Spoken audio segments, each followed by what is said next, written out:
Hello, everyone, and thank you for joining us today on the Real Estate Podcast. I'm Todd Sumney, the Chief Industry Officer for HomeSmart International. And I'm Rich LaRue, Vice President of Broker Operations for the Western region for HomeSmart and the designated broker for Arizona. We've got a great program today. Who's our guest? Our guest is Seth Weissman, the author of the book Done Deal. It is the real estate agent's guide to mastering negotiations and the secrets of winning the real estate negotiation game. And Seth is very well renowned. Before we kind of dig in, Rich, I want to give just a little bit of his background. He is the general counsel to the Georgia Realtors for the last 30 years, served as the general counsel to the Georgia Realtors for the last 30 years. He is also the partner and the leader of the Weissman Law Group? Right, Weissman PC. Weissman PC. And I also know from our brokerages around our brokerage here in Atlanta, everyone has a book on their desk called the Red Book. In Georgia, they do.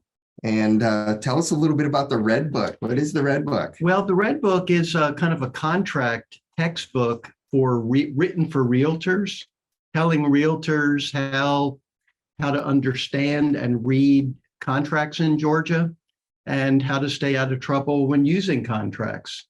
And in Georgia, unlike many states, the realtor actually prepares the contract based on forms prepared by the Georgia Realtors. Well, our producer of the podcast, Rachel, was deep in your book yesterday. Actually, I ran into her and she was working inside your book. So I know it's very knowledgeable and used so often by everyone here in the state of Georgia. Very kind of you to say. And I know you do not like long introductions, but I do have there's a list I could read for probably 10 or 15 minutes about the accolades and all of the work and experience that you have in real estate. But today, I think what we're going to do is we're going to dig into how real estate agents can become better negotiators. And in a sense, Rich, I know you're really excited about this topic. It seems like it has been a lost art in the last 2 or 3 years. Well, yeah, definitely. I mean, agents haven't had to use negotiation skills because the only thing they had to do was get a listing, and then it's fighting the offers off it. We've relaxed a little bit, I think, with our skills. Yeah, I would actually say that realtors for several years were order takers. If you had a listing, all you needed to do was to put the listing out, get a bunch of offers, and you did very little listing. It was very little negotiations. It was always what's the highest and best offer. That's right. It makes it pretty simple that way. But with the market changing, slowing down a little bit, agents need to hone their skills a bit. And this is one area that I see that really makes a difference. And Seth, before we get into your book, I just want to say thank you for writing it. If you're watching our podcast, this is the book, Done Deal. And it is, in my opinion, a textbook for agents for writing transactions, negotiating transactions. I don't care if you got your license yesterday, there's something in this book for you. Or if you got your license 40 years ago, like some of us did, there's something in this book for you. I'm really excited about it. Yes, Todd, you can tell with my voice inflection that I've got some energy behind this today, and thrilled to tear the book apart metaphorically. Well, Derek, our broker from Atlanta, he just walked in the door early this morning too, holding the book in his hand, and said, "I'm halfway through and I'm loving it so far." So you're not the only one, Rich, that's loving this book. So if people want to know where they can find the book, I do know the book is available on Audible. How else can they order the book? They can order it on Amazon and Audible, or you could order it from the Weissman law firm. Great. Well, let's dig in a little bit. I want to set the stage a little bit with a little bit of a premise about some of the things that we talked about. We talked about or that we're going to talk about today is that, a real estate transaction is different from other transactions where, like, if you're negotiating a car transaction, you're negotiating for yourself. In a real estate transaction, a real estate professional is often negotiating for someone else. And so I think there are some nuances we can dig into about that, about, getting into text versus email and some other things where maybe that didn't used to exist years ago, and that affects the art of negotiation. But I guess I want to start real quick with, why did you write the book? Well, that's a great question. We wrote the book because we wanted to help realtors, and we've always been negotiation junkies in that I love negotiation. I wrote a book about negotiations 20 years ago, and I thought it was time for another book. And, there's a ton of books out there dealing with negotiations, but most of them deal with face-to-face negotiations for when you may be buying a car. And that has no applicability to what realtors do in today's market. And I really wanted to write a book that was geared to their needs, teaching them how to do it better. I love that. So, well, this may be a redundant question, or Seth, how important is the ability to negotiate for a real estate professional? I mean, take some of my naysayers out there who just flipped us on, and they're deciding whether they're going to listen past 5 minutes right now. How important is this really? Well, when you interview buyers and sellers and you ask them, why did you hire a realtor? The most common answer you get is because of their knowledge and ability to negotiate on my behalf. And I think most people recognize that they need someone who's going to be an advocate for them. And for most buyers or sellers, this is the biggest financial transaction of your life, and no one wants to screw it up. And if you don't want to screw it up, you want to make sure you've got a great realtor by your side. And I think negotiation skills are just at the top of the list of things which are important. How is your book different than, say, I read a book on negotiations years ago when I first got into the real estate business by an author by the name of Robert Ringer, Winning Through Intimidation. That book was about negotiating. Are you familiar with that book? I am a little bit familiar with it. And I would actually say, first of all, I do not think there is a magic bullet or a magic pill that if you swallow, you will be a great negotiator. To me, being a great negotiator is the equivalent of being a great realtor. You have to do a lot of things right. And frankly, Rich, at the top of the list is being friendly with the other realtor that you are working with on the other side of the transaction. So being friendly. What now? How does that help?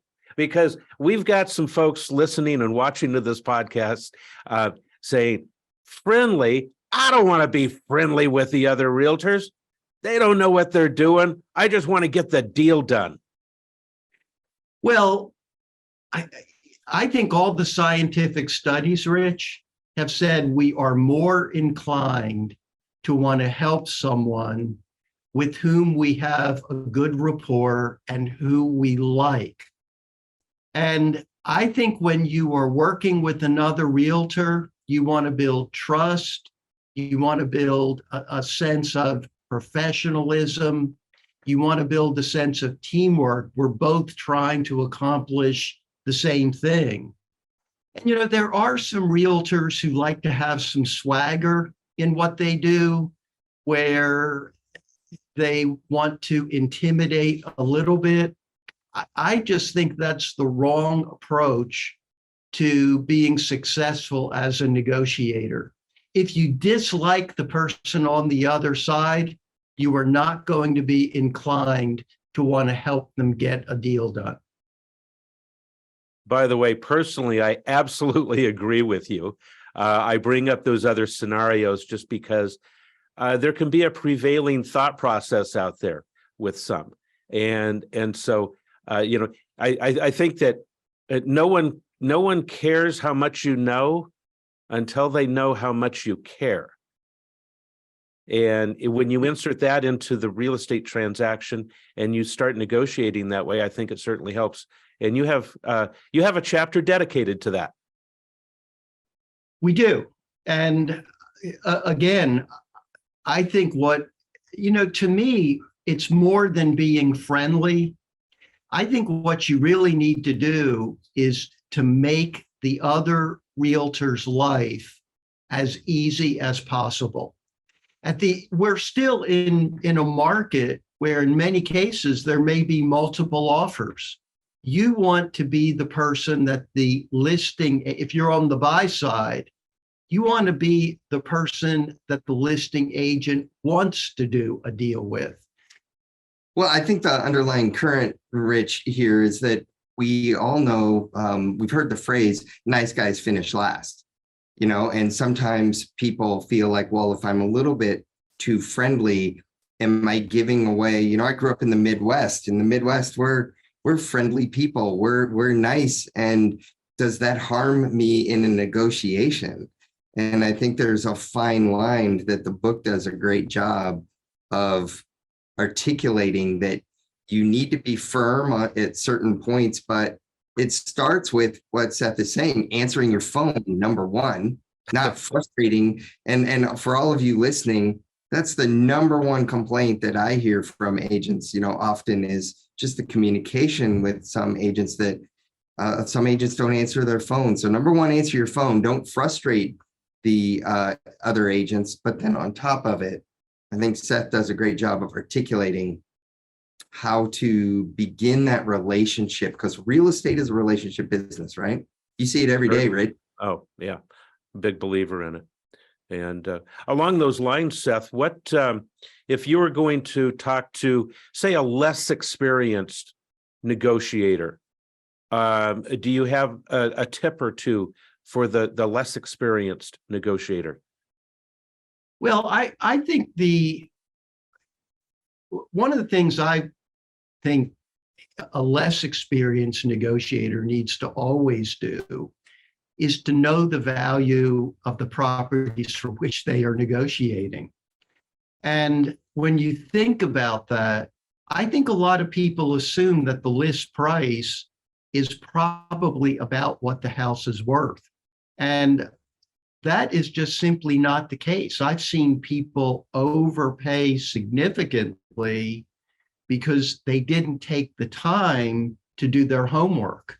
And, I think, Rich, one of the ways real estate has changed, when I started out many years ago, most realtors limited their sales to a very small neighborhood, maybe a couple of neighborhoods. Today, most realtors will say, I'm glad to find you a house anywhere in the city, however big that city may be. And unless the realtor's willing to take the time to understand the value of what they are negotiating to buy or sell, there's no way you can get a good deal for your client. If I sent you into the Cadillac dealership and said, only thing you look at is the list price, go negotiate a good deal. If you don't know what that Cadillac is worth, you're not going to get a good deal. So doing your homework that way, I think, is critically important. I also think it's critically important to be hyper observant. And by that, when you walk through a house, I think houses can tell you a lot about the status and condition of the seller. Does it need a lot of repairs, which might indicate that the seller is financially distressed? Are there clothes and furniture missing from parts of a house, which might indicate that the seller is getting a divorce? How have they priced the house relative to other houses in the neighborhood? How is the other realtor reacting to answering your questions? Because I think what you always want to do is build a relationship with the other realtor and ask as many questions as you can on the buy side to maximize what you can learn about the property. I was listening to that chapter again on the way into the office this morning, and you told a story. You reminded me of a video that I watched several years ago that, quite frankly, I want to integrate into one of my talks coming up. And it was about observation and the things that we see when we are hyper-focused on something, anything. But when we are hyper-focused on something, we may miss the obvious. Do you want to share the premise of that video and the studies behind that? Well, I'm talking about the monkey business video, just in case. I mean, you. Well, the monkey business video is a very interesting, again, a scientific study where you see a film of people bouncing a ball. And you're asked in the video to count the number of times they bounce the ball. What happens in the middle of the video is a person in a gorilla suit comes out in the middle of where these people are bouncing balls, beats on their chest, and then goes off stage. And when you ask people looking at the video who saw the gorilla, most of the people did not even see the gorilla because they were focused on counting the number of times that the ball was being bounced. And, you know, one of the things that's to me very interesting, I have never bought a house myself where after I've been in the house a month, I start to notice things that I completely missed. Because as I was walking through the house, I didn't focus on the cracks in the sheetrock, the settlement in the floor, the roof that needed repair. And I think realtors can do their clients a great service by looking for things that the buyers aren't necessarily looking for. Most buyers, when they walk through the house, have this general impression. Do I want this house? Do I love this house? But they often miss a lot of the details. Rich, real quick, yesterday we interviewed 3 of our elite agents here in Atlanta, and it is ironic to hear what Seth is saying and to play back in my head what those top agents said yesterday. They were talking about how the consumer comes through the home and it's emotional for them about what would it be like to live here? What's the neighborhood like? How does the sunlight feel when they're sitting in a particular part of the home? They're focused on what it would be like to live there. Do I want to live here or not? And the agents were talking about how they immediately go to the items of, is there water damage? Is there cracks in the foundation? How is the roof? How are the appliances? What are the air conditioner or, heating units operating like, and so it's exactly what you're saying. And that is a big service that the agents are providing for the consumer, right? Yeah. It is. It can be a little bit of a buzzkill, when it gets introduced, when the timing is off, when we start talking about those things. But it is critical that we are aware of those things as agents to point them out to our client. So, yeah, agreed. And, one of the things we did in writing this book, as I said, my co-author, Catherine Oates, and I are both junkies when it comes to negotiation. But we interviewed literally hundreds of very successful agents, asking them, what do y'all do to be successful? And that's all reflected in the book. You think that negotiating real estate has gotten easier or harder in the last 20 years?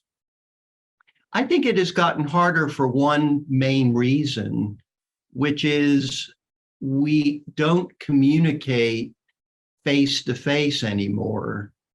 And frankly, we barely communicate at all. And I think one of the things that was a real downside for COVID is it really put agents in a position where most of their communications were by text or were by email. And one of the things I feel very strongly about is you should never negotiate by text or email. I think when you're negotiating, you want the benefit of being able to hear the tone of what another person is saying or communicating. And can you elaborate on that? I think that this is a critical point. And for those of you listening, if you're able to take notes, this would be the time to do it. And for those of you watching, if you're able to do it, because I know you've got some great points and great thoughts on this, Seth. So can you elaborate on that? How does one go about, I mean, you're absolutely right. We are negotiating, we are attempting to negotiate via email and sometimes even text. And it's an absolute disaster when it happens. So how do we get out of that rut? well, I think you want to use emails and text as a teaser. And you want it to be something that's going to get the other agent willing to call you on the telephone, where you can then have a realistic conversation. So what I might do in the text, if we're going back and forth with offers and counter offers, I might say, I think we can get to a deal here. Can you give me a call so that we can discuss it further? So you've let the other agent know that you're very close, that you think a deal can be done. That is going to be a huge motivator to the realtor on the other side. And when you say, please give me a call, that will normally get the other agent to call you. But I think a lot of agents are actually, I think agents have become so busy. And some of them, I think, are afraid of having face-to-face conversations. And when I say face-to-face, I mean not necessarily face-to-face, but just having a phone call where you have a chance for some honest communication with another person. Seth, let me ask you a question. Just as you're discussing this, I'm wondering, as an attorney, you like face-to-face conversations, obviously. Have you taken that and not just a phone call, maybe doing a Zoom call to negotiate with, whether it's another party or another attorney in a deal that you're working through? Have you taken it that far? Do you find that face-to-face on Zoom is closer than a phone call? That makes sense. You absolutely. And obviously you get to see a person's facial expressions. You get to see how people react to your words. But of course, achieving that is often easier said than done. Yeah. I think most realtors will say it's hard enough to get the other agent to call me back, let alone agree to do a Zoom call. True. But what lawyers do is actually the exact same thing that realtors do. How so? We are negotiating for others. And I think one of the critical points that people need to remember is that it is the client's negotiation, not your negotiation. And I think some deals oftentimes end up dying because the realtor felt that their client was paying too much on the buy side, or on the list side that they were accepting less than they would have accepted had it been their home.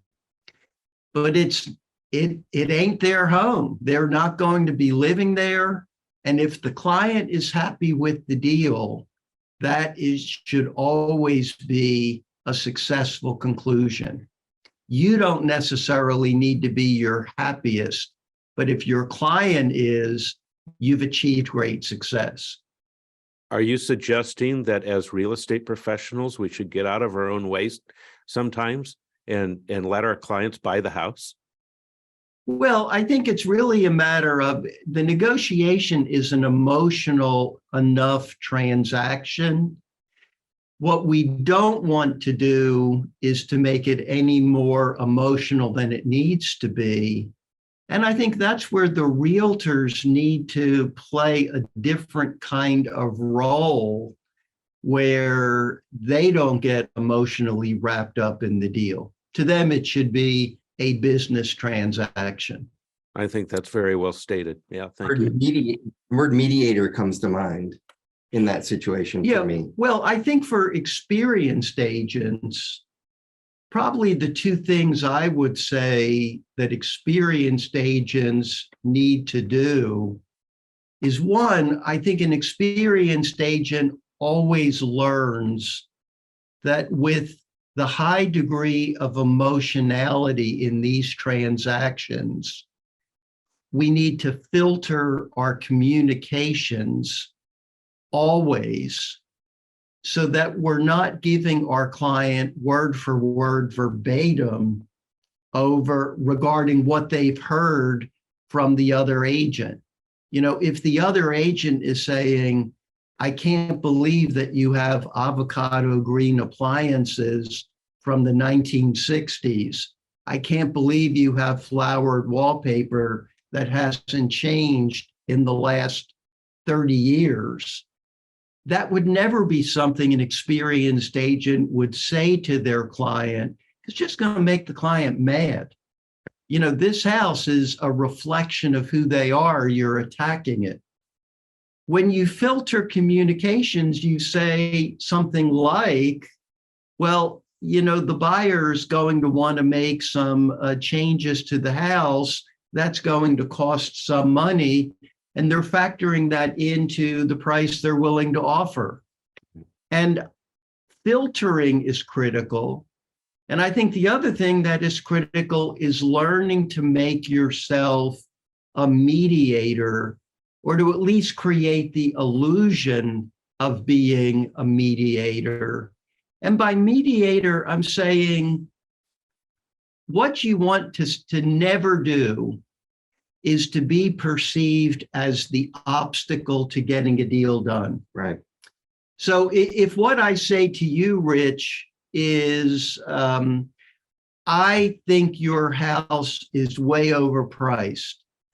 I can't believe you're trying to get this amount of money for this crappy home that you've got listed. You now look at me with dislike. I've attacked you. We are less likely to work together to get a deal done. But if what I say to you is something like, Rich, I just want to get a deal done here. Whatever makes my client happy, I'm happy. But here's the challenge my client is having with where we are. They asked me to run comps. I've run them. I gave them to them. And my client is saying to me, X, Y, or Z. You now dislike me. You may dislike my client a bit, but that's actually okay because we expect the other person's client to be a bit unreasonable. but you always want to put yourself in that position where you're seen as I'm in the middle trying to get a deal done. So we need to learn to forget, I think, it is my opinion. Those kinds of statements. My buyer. Right. Like we own them. Yeah. Yeah. I think it's an important distinction also between filtering and non-disclosure. Absolutely. And obviously, we always want to get the message across, but I think one of the hardest things for new realtors to appreciate is the high degree of emotionality associated with buying and selling a house. Because truly, a house is a reflection either of who we are, our tastes, our choices, our lifestyle. And on the buy side, it's a reflection of what we want to become. Because this is, again, the most important financial decision of our lives. It's going to be the place where we raise our families, our kids. People get very worked up emotionally. And what we as realtors have to do in negotiating for them is tone that down. Exactly. There's one phrase that stood out in the book to me. I wonder if it hit you the same way. It was the words creating positive leverage. Yeah. That seems to me like that's a very important part of the negotiation. Can you speak to that for a minute? Sure. Well, I think leverage is really about how do you create a sense of the need to act immediately, but to do it in a way that's not offensive.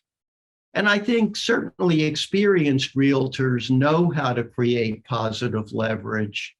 We see it, if what you say is there's a lot of interest in this home, that sends a message, obviously, to the buyer. I better act now if I want a shot at getting this house. I think what we need to always learn to do is to say things in a way that gets the other side motivated.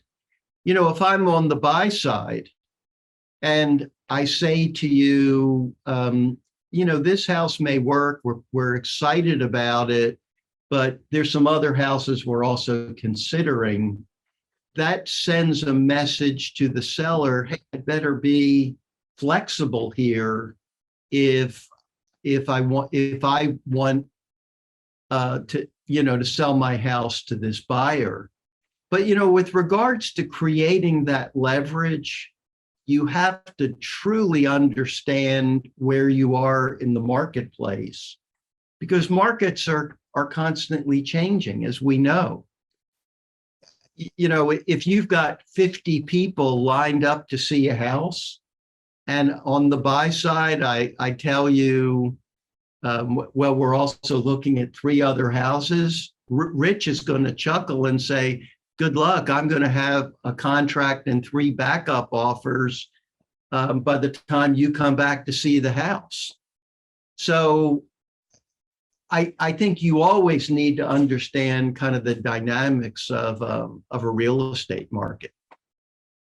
Let's take that to the other side of that. Many times you'll have agents create that hype. They may attempt to speak that into existence. An agent representing a potential buyer may say, hey, how's the activity on the house? Do you have any other offers? And it's, oh, yes, we've got another offer coming in later this morning. And sometimes that is just like in a knee-jerk reaction from a listing agent. Another one of your chapters talks about If I could interrupt you for 1 second, I I got a call the other week talking to an agent who said the house had been on the market for 6 months, no activity. Everyone knew it was sitting there stale. Buyer comes along, falls in love with the house, makes an offer, and the listing agent calls back the next day and says, well, we're moving into the highest and best offer stage where we're presenting all offers to the seller. And the buyer absolutely knew that it was total crap. And what that listing agent did was lose all credibility immediately. And once you lose that credibility, the likelihood of getting a deal done becomes exceptionally remote. You know, it's fine to create that positive leverage, but you never want to cross the line where people just know you're saying stuff for the sake of where they know it's phony. One of the most heart-lifting things of your book is that you come from that place.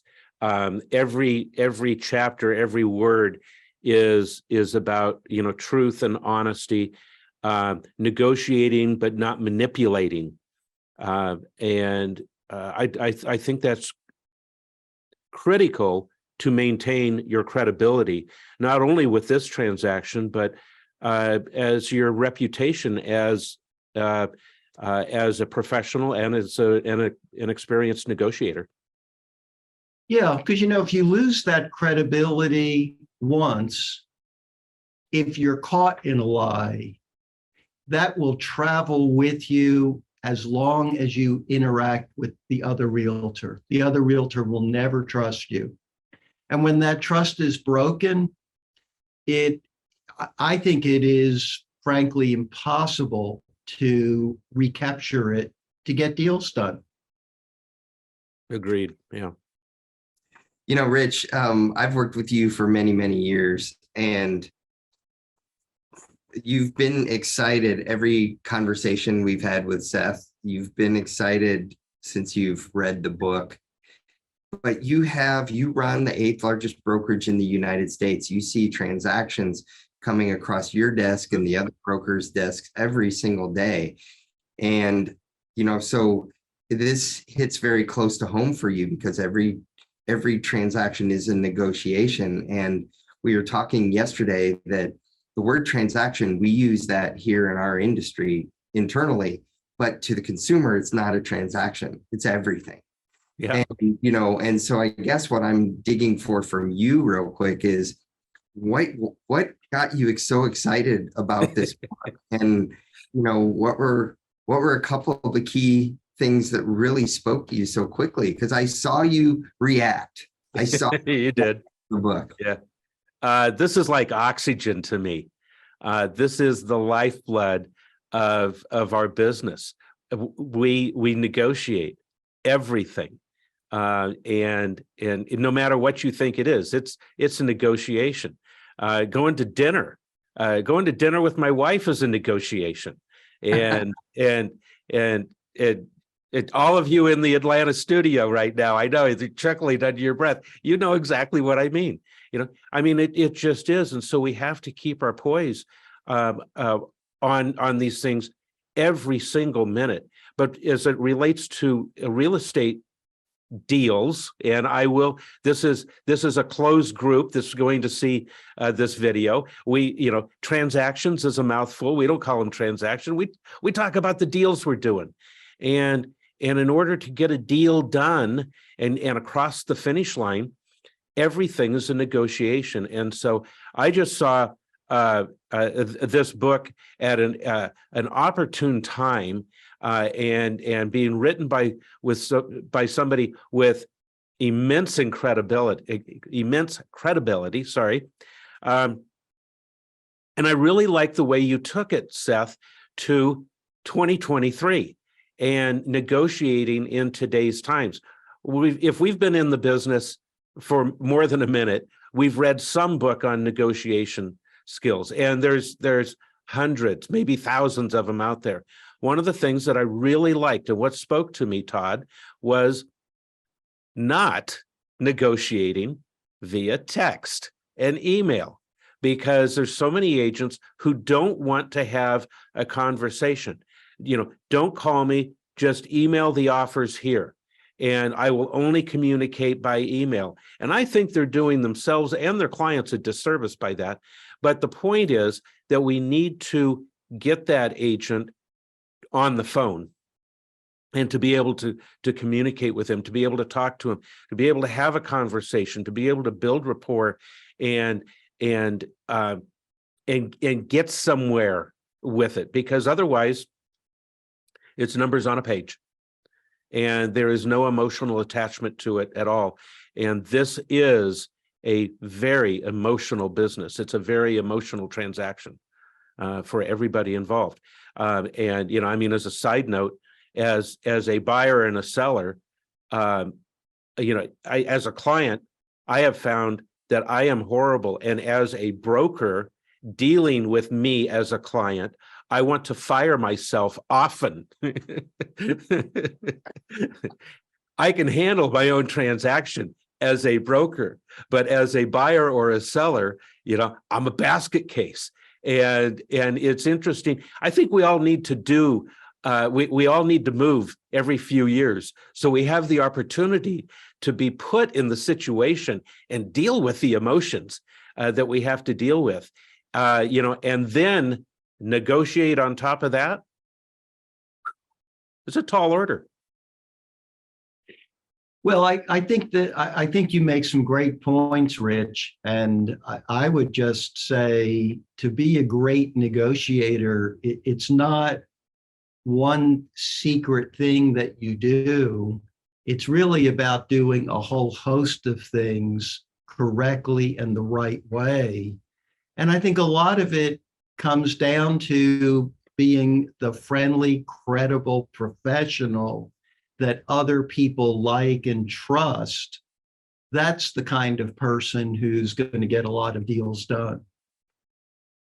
And you're not talking about being the life of the party. You're talking about being honest, sincere, knowing your stuff, and being able to negotiate. And making the other realtor's job easier. Exactly. For those of you watching us, this is the book, Done Deal. You can get it on Amazon. You can get it on Audible. You can listen to it. You can read it. I recommend that you get the hard copy so that you can mark it up. Mine already has dog-eared pages and highlighters in it, Seth.